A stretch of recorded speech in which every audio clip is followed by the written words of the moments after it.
Zabon, dantzaria, du dantzan estenatokian, Kristina Joaniz eta Ramon Zabalegi, margolanetan gaur eta Mai izan ze harpan. 25 urte uinak dantzan, jartzen, errealitateak marrazten, eta hain justu Antxeta Irratiak 25 urte darama egan. 25 urte errex esaten dira, baina ez dira egunero betetzen, ala eta guztiz ere egunero lan egin behar da, hain justu irauteko. Zentzu honetan, gaur, ikusten dugu atzeratu behar izan dugula, ekitaldia pixkat, zinetelako sartzen, agintariak ikusten bitugu, Bidasoa ibaiak bustitzen bituen herrietako agintariak, mila esker etortzeagatik, eta bidelagun desente, batzuk entzuleak, beste batzuk, Antxeta Irratian aritutako laguntzaileak, mikrofonaren alde batean, bestean, ongi etorriak denak. Asko diote, irratiak, komunikabide gisa, ez duela etorkizuna hundirik edo desagertuko omen dela, Antxeta Irratiak aldiz erakutsi du, sortu eta irauteko gai izan dela bai eta egokitzeko ere, 25 urte hauetan. Sentitzen duguna, kezkatzen gaituena, aldarrikatu nahi duguna, salatu nahi duguna edo proiektu berrien aurrean ilusionatzen gaituena komunikatu, norbaiti esan beharra sentitzen dugun bitartean irratia bizirik iraungo du eta zentzu honetan Antxeta Irratiak horri ere bide ematen dio egunero. Egun hauetan komunikabideetan azaldu da, Antxeta Irratia, 25 urte direla eta argia saria jaso duelako ere, eta hainbatetan aipatu da erreferentziazko tokiko komunikabidea bilakatu dela. Erreferentziazkoa ez dakigu, baina agerikoa da 25 urtez pertsonen artean sortu dugun proiektua dela, konfiantza dagoela oinarrian, hau da, fidaltzekoak garela. Hori da. Eta, lankidei dagokienez, hemen eseria dela, gero igoko dire denak, aipatu beharra dugu, ditugula denetarik, Endaiarrak, Irundarrak, Hondarribikoak, Bera, Lesaka, Urruñarren bat ere bada, Antxeta Irratia bezala, Bidasoa eskualdekoa, eta gero igoko bitugu denak, ala eta guztiz ere, badugu zerbait eman komunean denok, eta da, hain justu, ameslaria garela. Eta, gizatasuna dugula, eta hori bat da haiekin lan egitea, baina amesten lehena, 2001 urtean, edo aurretik beharra da, Agus Hernan izan zen, Antxeta Irratiko sortzailea, eta gaur egungo elkarteko lehendakaria, Agus, mesedez, igo estenatokira.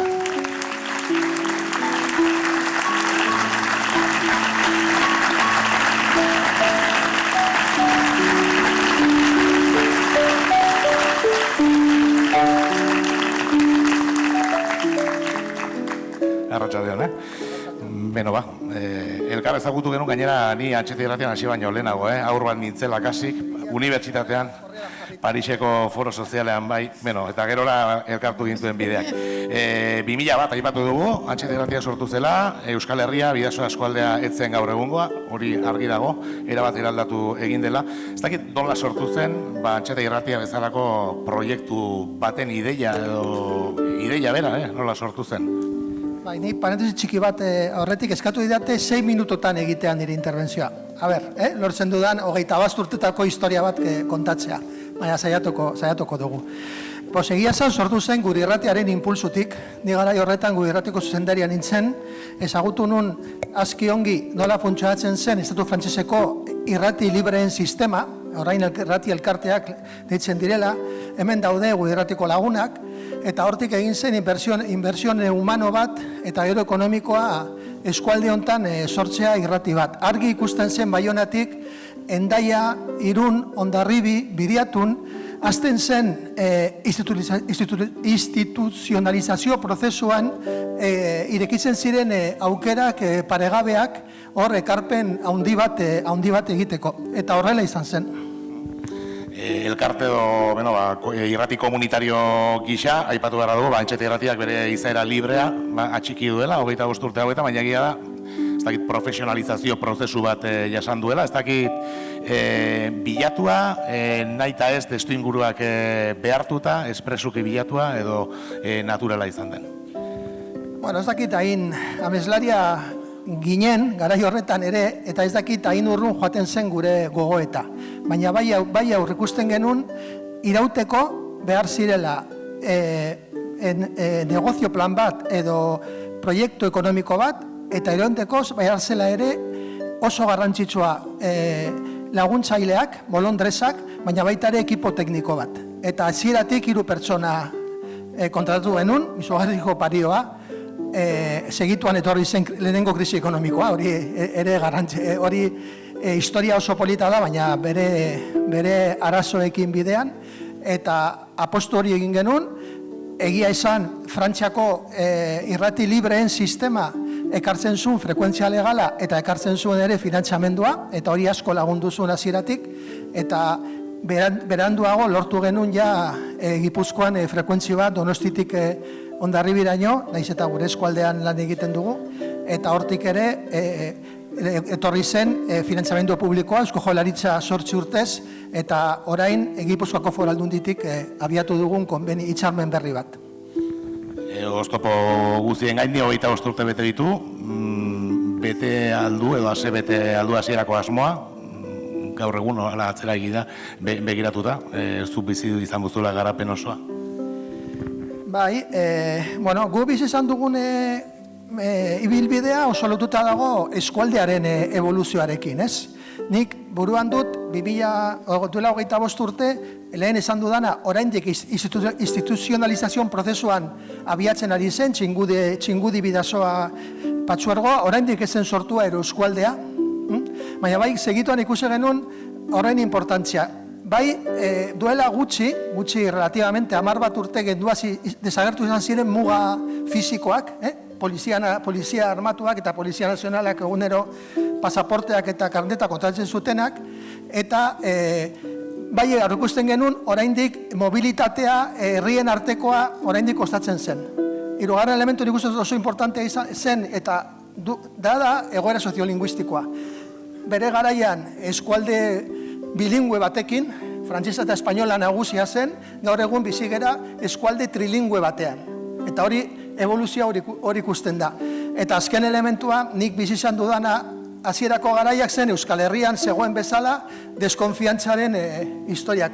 Euskarazko irrati bat, tokikoa, zertarako, eta hori guztian ikuste dut poliki-poliki joan garela gainditzen, joan garela proiektu bat egonkortzen, gaur egun 8 langile, ekipoko 8 pertsona zarete, eta nik uste dut eskualde berak ez du ezer ikustekorik. Eskualde asko aldatu da, gaur egun interlokutore, leku guztietan topatzen dugun interlokutore euskaldunak, bere garaian zaila zen topatzea interlokutore euskaldunak instituzioetan, edo kirol taldeetan, eta gaur hemen daude bai pertsona, Real Unioneko lehendakaria adibide bada, zentzu horretan, poliki-poliki eraiki da horrelako kontestu favorableagoa, eta gaur egun bizi garen eskualde, ez dut esango naturala, baina naturalagoa, jendea mugitzen da, ni adibidez, egunero igual 4 aldiz pasatzen dut hemen ondoan dagoen zubia, avenida Oinez edo kotxez, eta hori da gaur egungo realitatea. Eta zuk esan duzun bezala, antxetak erakusten du ekipo bat eskualde osoko pertsonekin, eta batez ere bukatzeko oso femeninoa, niretzat oso garrantzitsua da urrats hori ere. Nik pentsatu nahi dut zubi eraikitze horretan, eta Antxeta Irratiak ere bere ondarra letxoa jarri duela. Nola nahi ere etorkizunera begira, argi dago mundu globalizatu honetan Antxeta Irratiak tokian tokitik bere lekua bilatu duela, baina eguneratu ala hil esaten da. Eguneraketa etengabea behar du, irrati batek are gehiago, teknologikoki ere, eta bar, ez dakit zeintzuk diren aurrera begirako erronkak. Aurrera begirako erronka nik ez dakit, nor daki. Oso aldakorra da momentu honetan nola kontsumitzen dugun komunikabideak. Zuek esan duzu lehenengo hitza, desagertzetan dago irratia. Gure kasuan ez, gure kasuan lortu duzue, batez ere ekipoa, adaptazio bat egin, gaur egun ez da FM-ko irrati bat soilik, iparraldean lortu du frekuentzia digital bat, ja ez da bakarrik irrati bat, proiektu multimedia bada, bideogintzan, idazten da, soinuak egiten dira, lan fluxua guztiz aldatu da, lehen dena lan egiten zenuten 12ko informatiborako, gaur egun lan egiten duzuen lehen bailen sare sozialetan informazioa helarazteko, eta horrek bitartez lortu duzue zenbait berri nazionalak bilakatzea, edo referentzialak bilakatzea, eta multikanala, zeren gaur egun berri bat lantzen duzunean, pentsatu behar duzue FM-erako, sare sozialendako eta sare soziale bakoitzarendako, edo bideo ere landu bara. Nik uste dut aldaketa hori. Zer izan du Antxeta bastante ondo? Nik uste dut giza talde guztietan dago beti reflejo bat, eta da defentsiban jartzea aldaketen aurrean. Eta hori ez da gertatu, Antxeta irratian. Gaur egun, Antxeta gehienak ikasi dute bideogintza daritzea, eta aurten bukatuko dugu formakuntza jarraikiaren prozesu hori, eta nik uste dut nahiko ondo gaude blindatuak etorkizunari aurre egiteko. Etorriko diren aldaketak, inor nik ez dakit nola izango diren, aldaketa horiek, eta froga bada, gaur egun, jende gehiago entzuten du Antxeta irratiko produktuak sare sozialetan, webgunean, eta bar, FM-ren bitartez baino.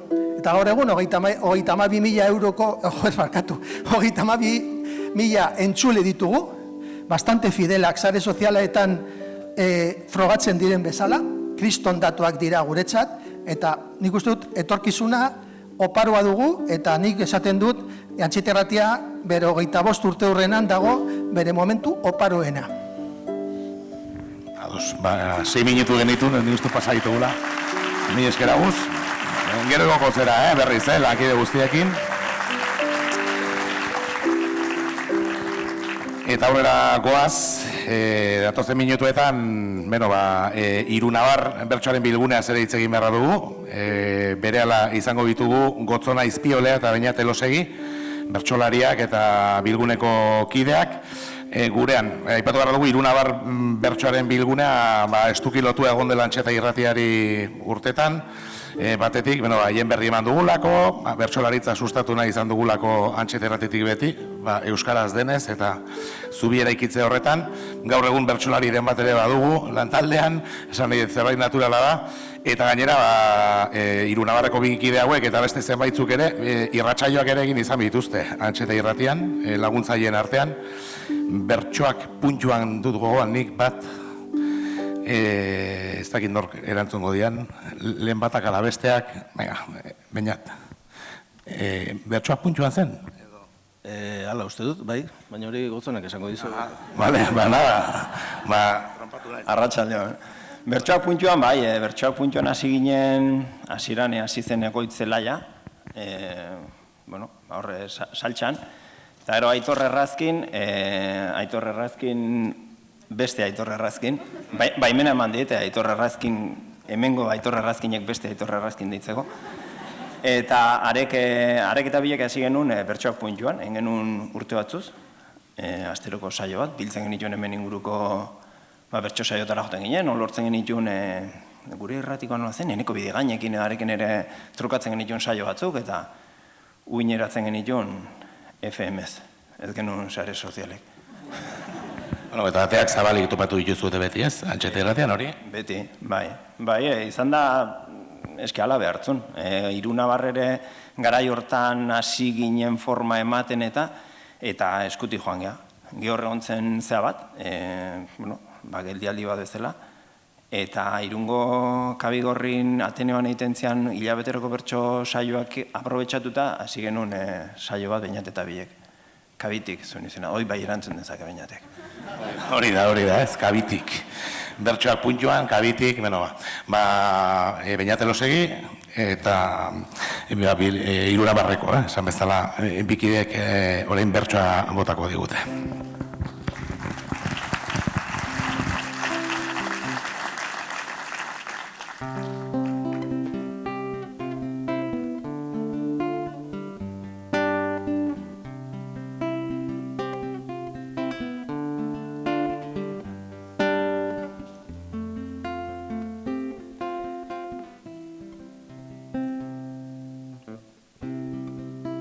Hasierako urtetan naiz etzen ahalik, irratiak ez zuen nork egin itzalik, ez baitzuten egiten alegin utxalik, eskaintzeko beharko bagenu magalik. Ez baitzuten egiten alegin utxalik, beti beti bertsoak eta besoak zabalik. Sistemaren ertzean ginen ezkutuan, eta antxetak jarri gintuen kantuan. Egoitzantxe hasi zen erdi sekretuan, uinekin dantzatzen lehen momentuan. Egoitzantxe hasi zen erdi sekretuan, eskerrak iritsi zen bertsoak puntuan. Bertsoak puntuan gaur ekarriz gogora, 25 urte jada izango da, hurbildu oi ginela kanetatik gora, saioa grabatzera maiaren ondora. Hurbildu oi ginela kanetatik gora, Aitor Errazkin eta Neroni mikrora. Kabitik uinetan zen hilabetero, astelenez entzun gai nahi izan ezkero. Biok egin genuen 3 urtez edo, kabigorri eten zen ta gurea gero. Biok egin genuen 3 urtez edo, ederra izan zena bere hortan bego. Egan joaten bada antxe eta argira, itzuli egingo da gauero kabira. Orduko kabiura guztion kabida, euskalgintza guztiak behar du kabida. Orduko kabiura guztion kabida, horrela edatzen da txikitik handira.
Bai, konexioa lortu dut azkenean. Bai, saran gelditu naiz, baditut beste zereginak, baina badakit hortzaiztela, ikusten hauzue. Bai, entzuten hauzue? Berdin dio. Aizue, Aitziber, badakit hortik zabiltzala. Aitziber, urbilduko zira? Urbildu nire ondora, Aitziber. Etorri, ez lotxatu, ikusten zaitut hemendik, Aitziber, etorri. Bai. Txalotzera dugu, Aitziber, txalo bero bat, Aitziber, Aitziber, gaurkoan hementxe ni naiz, Pontx Pailazoa, bai. Joanesek etorri behar gazuela, Joanesi ala ere energia pixka bat falta zaio, bai. Eta humore pixka bat ere, badakit egontzela antxeta irratian, hilabete zonbaitzuz, entzuleei, hortxe, kantu eskaintzak eskaintzen, haiekin hitz egiten, egungo eguraldia ere eskaintzen, baina gaixoak badu nahiko zer egin eta urrengoan beharko bazenute deitu niri, ni prest zuek laguntzeko. Besterik gabe, Aitziber, zuk ederkirakizu antxeta irratiaren inguruan, ez da? Baditutzu urte batzuk zaudela, baina zergatik da hain beharrezkoa antxeta irratia bezalako irrati euskaldun bat, komunikabide bat, euskaratzirik dena eta gertukoa dena, zergatik? Atxaldeon, Pontx. Gure ustez, gaur egun oraindik ere oso beharrezkoak dira, antxeta irratia bezalako tokiko edabideak, oraindik ere euskarak behar gaituelako, eta saiatzen garelako egunerokoan gure ikuspegitik, bestelako informazio bat ikuspegi kritikoarekin, pentsatzeko joerarekin eta jendarte eredu inklusibo zein feministagoa baten bila lan egiten dugu eta uste dut aski arrazoi eman dizkizu dela, oraindik beste hainbeste iraun dezagun. Ederkiari zira Aitziber, agerikoa da kazetari bikaina zarela.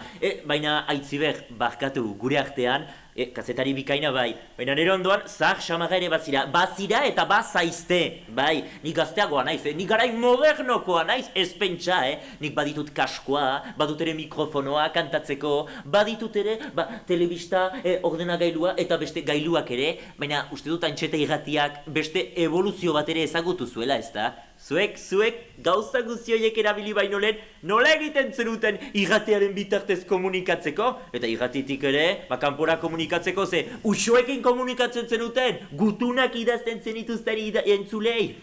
Baduzue lan oraindik, baina zeintzuk ziren zuek erabiltzen zenituzten gailoiek? Ni sartu nintzenean, Joanes, jadanik aski digitala zen, beraz ez naiz hain zaharra.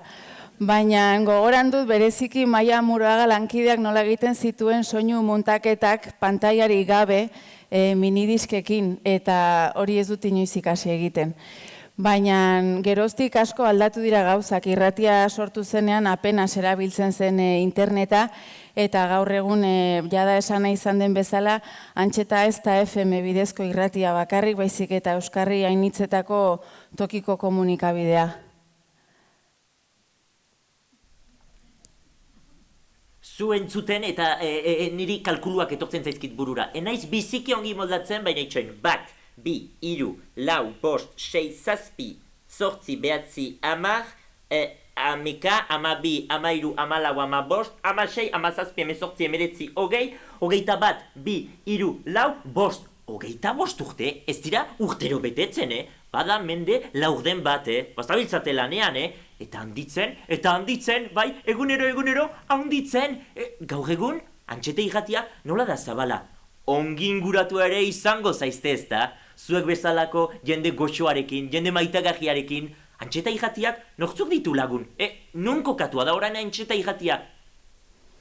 Antxeta irratiak estudio nagusiak Hendaian ditu eta 2025ko bukaeran Irunen ere zabaldu genuen irrati estudio digital berria, baina gure lagunak ikusi duzu zenbat diren, gauzak mugitu behar izan ditugu eta beste hainitz ere badira. Gure lagunak dira oso lagunak Euskal Irratiak taldea, Arrosa Sarea, gure Bailarako BDS-kop eta beste hainbat eragile ere bai. Zorionez egia esan oso eskertua gaude, babes handia jasotzen dugulako asteko ekitaldi hau antolatzerako momentuan ez digu inork ez ezkorik esan eta oso eskertua gaude, beraz lagun asko dugu.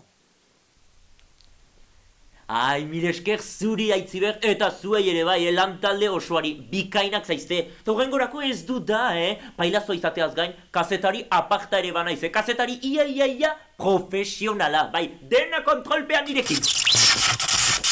Edo kasik, gero arte!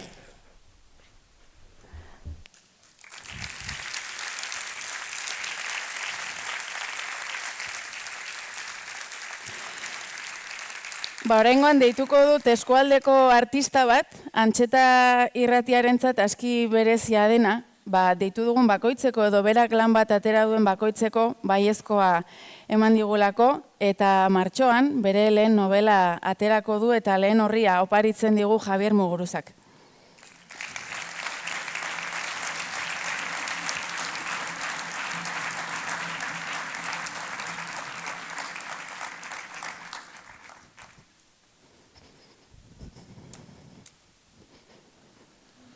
Aurrekoak zaharrak aipatu ditut, urduri jarri nau.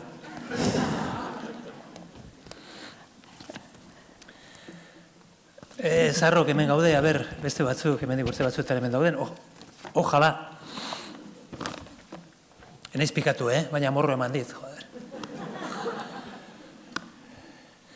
Javier Muguruza, goian soinua egiten Javier Muguruza.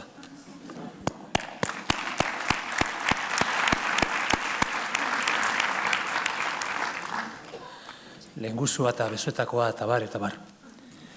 Bueno, Aitziberrek esan duen bezala,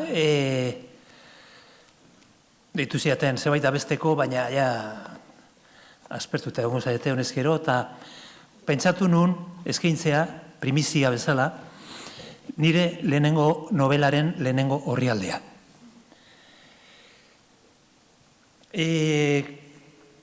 Laizter Alberdani argitaletxeak argitaratuko du, eta argitu nahi dut kontu bat. Narratzailea enaizela ni, Alberto izeneko kamareroa baizik. Narratzaile eta protagonista. Goazen ba. Jakin izan ezkero, umeak egongo zirela, igual ekarriko non testu bat umentzat. Barkaidezue, txikiei ezaten diet. Laburra da, ala ere lasai egon, Kamareroa naiz. Kamarero esaten dudanean, ez dadila terminoan ahaztu hor zehar dabiltzan tabernari baldar narraz pila horrekin. Ez, mesedez. Kamareroarena bere baitan duintasun handia gorde duen ofizioa da. Doain asko, eta topatzen zailak biltzen dituen disiplina profesionala niretzat. Dotorezia, prestakuntza, ardura, psikologia, arreta, zuhurtasuna, sentsibilitatea. Kamareroa naiz nire kafetegian. Kamarero profesionala Irungo kafe mokan. Nola iritsi nintzen horeraino? Gaztetan, 80ko hamarkadan, hiriko musika talde bateko partaidea izan nintzen. 80ko hamarkadako zuak, ordurako nahiko amatatuak ziren garaian.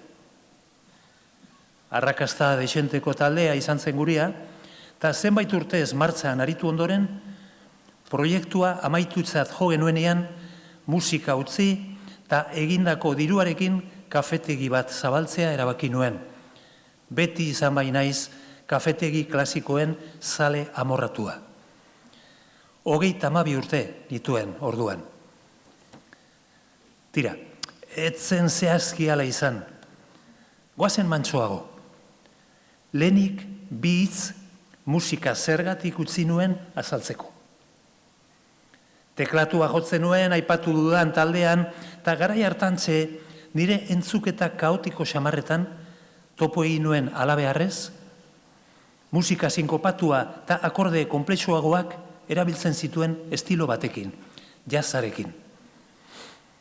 Chet Baker izan zen hasiera hartan nire epifaniaren errudu nagusia.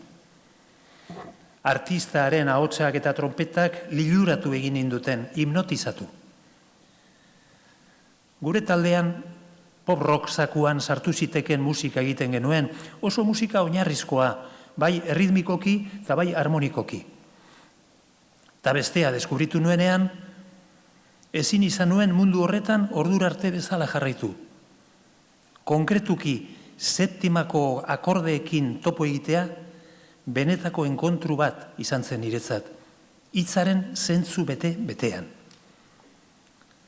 Ordurako entzunak nituen noizbenka akorde horiek, jakina, baina zeo zer misteriotsua gertatu zen jazz artista haiek jota entzun nituenean. Bizitzan zehar izaten diren topaketa bakan hoietako bat finean, musika ikuskera erabat aldatu zidana. Bukatzera noa, Ari nahi zumeengan pesatzen, Zuek aspertzen bada zaretzea aspertu. Taldekidei, parentizia zen, taldekidei nire egoera musikal berria planteatu eta tentsio desenteko krisialdi labur baten ondoren, proiektua bertan bera ustea erabaki genuen. Teklista aldatzea ere planteatu zen, halakoetan espero izatekoa den bezala, baina beste garai batzuk ziren, erromantikoagoak nahi bada. Garbi gelditu zen, edo hasierako kide guztio jarraitzen genuen, edo amaitutzat eman beharra zegoen ibilbidea. Ta ni nengoen segitzeko prest. Gure jarraitzailei taldearen amaieraz eman genien bertsioa ezberdina izan zen, esan beharrik ez dago, goian egonda agur esan nahi genuela, neke puntua, tira, ohiko erretorika klasiko guzti hori. Baina benetako arrazoia hemen aitortutakoa izan zen. Bueno, eta zorionak Antzeta Irratiari jakina.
zirkulatik etorria, Irati González Jaimeren arain bai entzun zait, bai, ez da. Aurreratzen doaz, hor gorde naiz, eta, ostras, irundarra da, hemen taula gainean ikusten ari garen artista guztiak bezala eskualdekoak dira. Eta aurrera goaz, pixkanaka, jazken txapa sartzera goaz, eta ipatu dugu HTRT-aren 25 urteetan egindako lanak, eta orain ikusi dugun akrobazia hau bezalakorik ez dakit, baina akrobaziak egin ditu 25 urte hauetan, eta irudiluk ere egin batean, tximeleta edo pipili pausa baten metamorfosia egin duela, HT Irratia ere bere egin du, mende laurden honetan. Eta bai, egunero informatzen, egunero eskualdea zeharkatzen, leku batetik bestera, ikertzen, noizean behin, baina HT Irratia hori baino askoz ere gehiago da, Itziber? Hain justu, laguntzailerik gabe ez garelako ezer. Eta laguntzaileen lana ere nabarmendu beharra dago, lehen aipatu dugu, Hiru Navarreko bertsolariek egindako saioak, baina hori bezala, zerrenda luzea da, esgaraziko behar da, baina denak zerrendatzen, baina ugariak eta 100 lagun eta kolektibo ezberdinek parte hartu dute HT Irratia, modu batean edo bestean, irratsaio bat edo beste, egiten, hain justu, irratiaren baloretan oinarritutako irratsaioak, berdintasuna, feminismoa, kulturanistasuna, euskararen alde noski zubiak eraikitzen, gure eskualdean, eta zentzonetan, bolondresak, laguntzaileak, atea jo, eta beti zabalik topatu dute, HT Irratian, eta topatuko dute, eta horregatik ere, bidasotar asko, 100 oso ezaguna dute mikrofonoa, HT Irratiko mikrofonoa beste aldetik baino, gure aldetik ere. 100 dira, ez ditugu denak zerrendatuko, baina laguntzaioetariko batzuk bai mezu bat utzi nahi izan digutela, batzuk urrun daudela, beste batzuk ezain beste, eta ikusiko ditugu.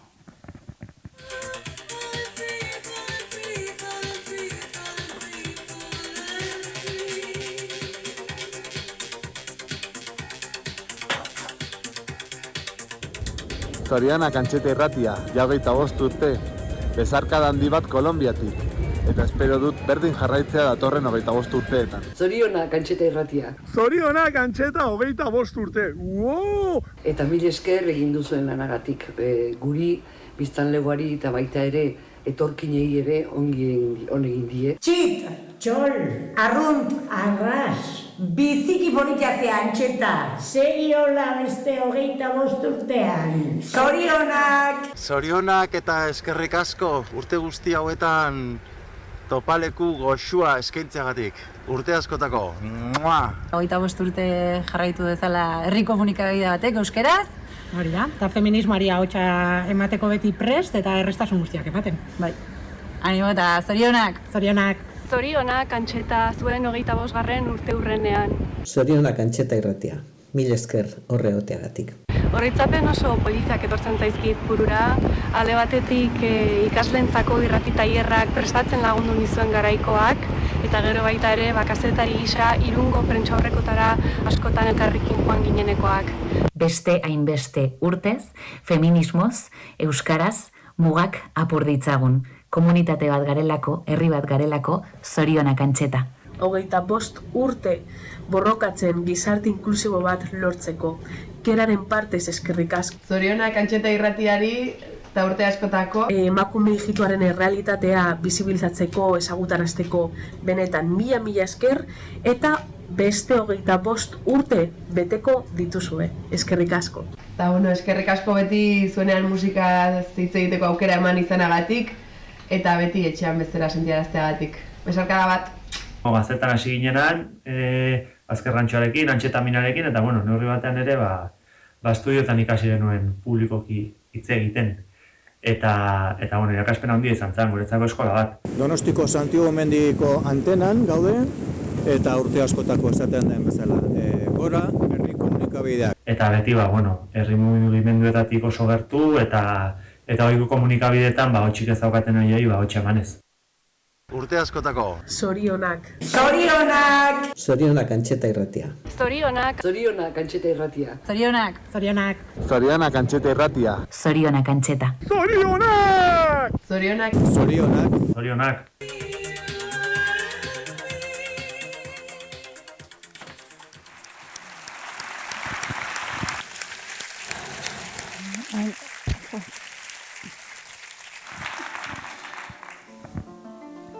Bueno, bukatzera goaz, pixkanaka.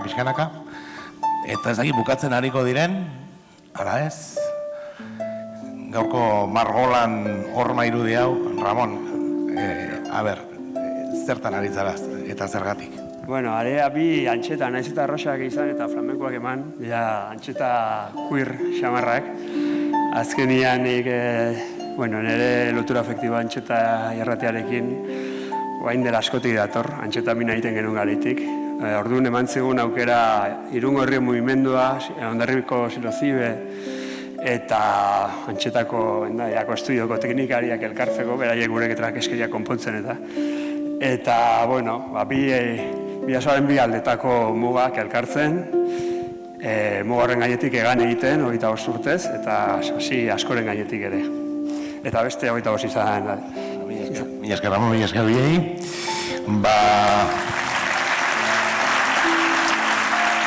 Antxetamina, esan da. Irratsaio mitikoa, antxeta irratean. Ni antxetan ez nintzela entzuten nuen antxetamina. Entzule izan nintzen bertako kide baino lehen. Hori gero ez dakit legortzen utzi beharko da. Ikusiko dugu. Bukatzera goaz, lehen esan dugu, Aitziber, iguaraziko genitula lakide guztiak ez dugu marroia uzutan jango bakarrik. Beraz, deituko ditugu. Hola da. Aitor Errazkin. Jose Luis Aizpuru. Jean-Pierre Arocarena. Paola Oskoz. Lizar Elespuru. Ekine Zapiain. Inés Fernández Monge. Eta Agus Hernan.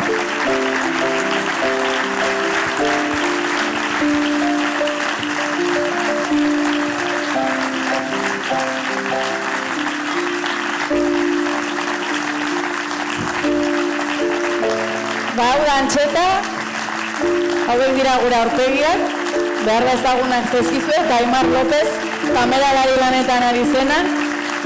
Aimar López, hori da. Eta ez da, norroi falta den. Eta noski zuek. Garratitxoenak. Ami esker.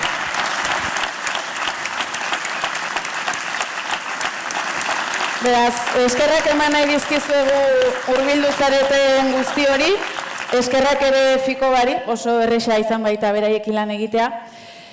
Eta aipatu ditugu laguntzaileak eta antxeta irratiaren biziraupen guztian ezinbestekoak izan dira guztiak. Baina bada bat, 25 urte hauetan, isilpeko lan handia egin duena eta berak esan du hastapenean inoizko momenturik onenean dago antxeta irratia. Beraz, gudenon izenean eskertu nahi genion, Agus Hernan gure lehendakariari, egin duen guztia.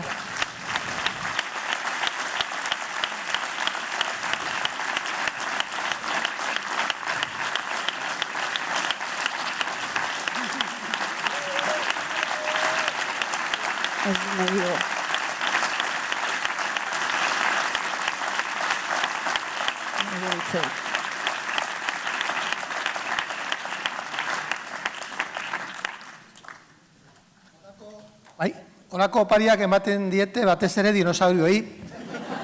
Hemen dago dinosaurio bat. 25 urte nire bizitzan ordezkatzen du, sarreran norbaitek esan du 125 imantra el temblequez gutxiago da, 120. Eta ni bukatzera goaz, ni nahi nuke gauza bat esan, oso harro nago batez ere ekipotaz eta ekipo dagoen erreleboa. Zer, nolako proiektuak beti arazo nagusia nola planteatzen duzun erreleboa, eta hemen erreleboa dago.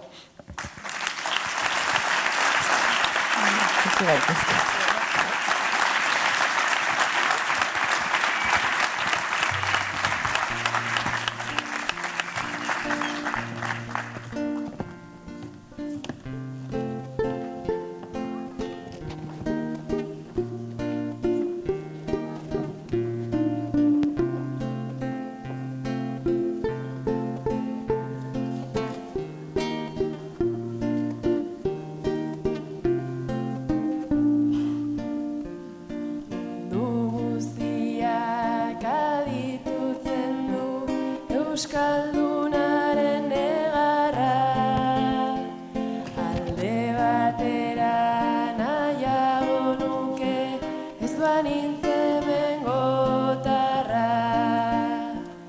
Empeñatzia ez bada libre, alferrik dugu indarra. Hau da txoria garitartean, goseak egon beharra.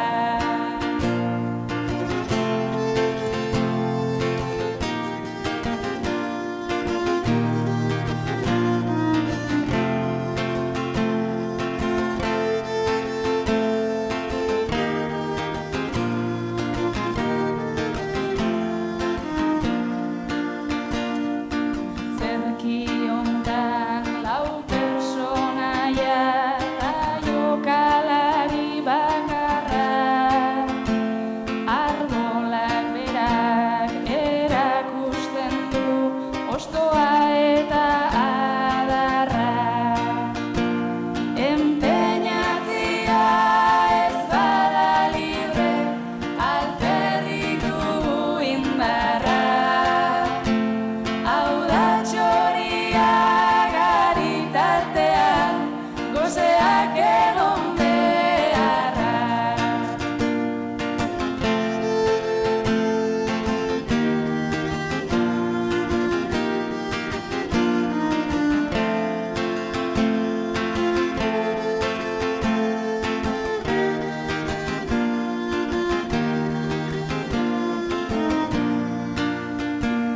Zutan pizturik darra joraindik, zugai berriz zengo gerra.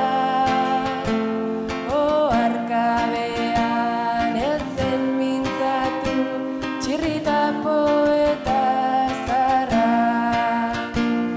Empeñatzia ez bada libre, alferrik dugu indarra. Hau da txoria garitartean, goseak egon beharra.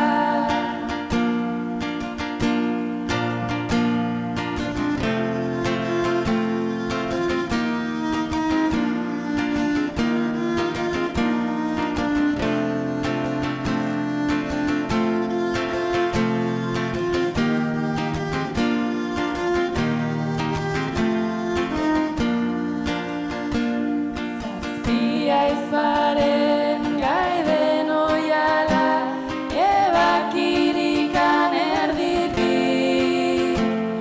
Alde batera hiru soineko, utzirikan lau ertzetik.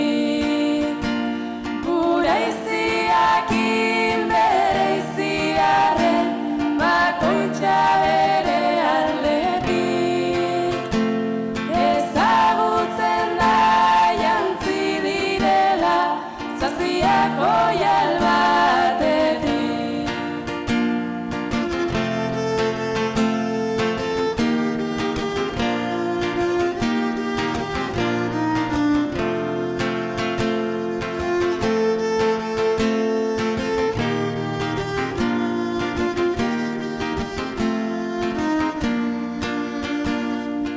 Oial bera da gure jantzia, sortu gituzten unetik.